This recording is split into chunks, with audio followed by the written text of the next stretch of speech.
বিসমিল্লাহির রহমানির রহিম। আসসালামু আলাইকুম।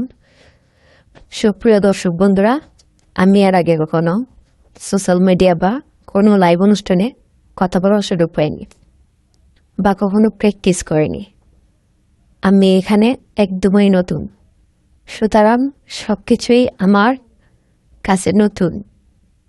কিসে আমার ভাবমূর্তি বা আমার ক্ষতি হতে পারে তা আমার জানা নেই।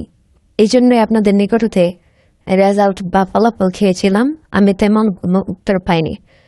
সবাই আমাকে বা আমার লাইফকে নিয়ে হাসাহাসি বা ঠাট্টা বিদ্রুপ করেছেন, সেজন্য আমি অত্যন্ত উৎসাহিত। কেননা যে কাজে রিস্ক বা ভুল নাই সেটার তেমন কোনো উন্নতি নেই।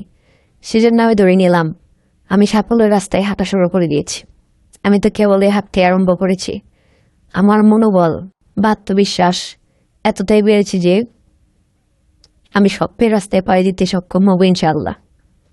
আমাকে একজন সিনিয়র কন্টেন্ট ক্রিয়েটর পরামর্শ দিলেন যে আমি নষ্টমী না করেও টাকা ইনকাম করতে পারবো, তবে সেটা অনেক হার্ড।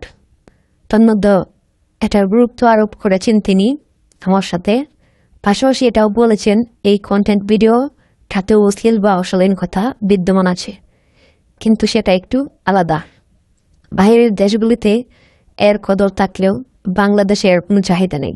তাই তিনি আমাকে বলেন, আপনার প্রতিদ্বন্দ্বী আপনি নিজে, সুতরাং আপনার প্রত্যেকটা কথার ধরন থাকবে অশালীন, নেতিবাচক, কিন্তু ভিডিও থাকবে শালীনতা সম্পূর্ণ। আমার ওনার কথা ভালো লেগেছে, তাই আমি ওনার সাথে একমত পোষণ করে কন্টেন্ট বানানোর জন্য প্রচেষ্টা করছি।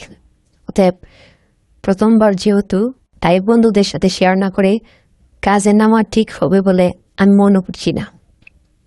ভিডিও কন্টেন্টগুলো এরকম হতে পারে: শ্যামডম বা মিস্ট্রেস সেক্স স্টোরি, সেখানে মেয়ের চরিত্রে আমি রোল করলেও ডোমিনেটেড হবে মিস্ট্রেস এবং মাস্টার দ্বারা।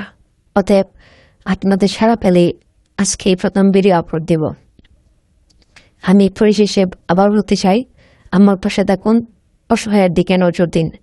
সহযোগিতা না করতে পারলেও কেউ রিপোর্ট দেন না, কারণ এটা আমার অনেক কষ্টের ফসল।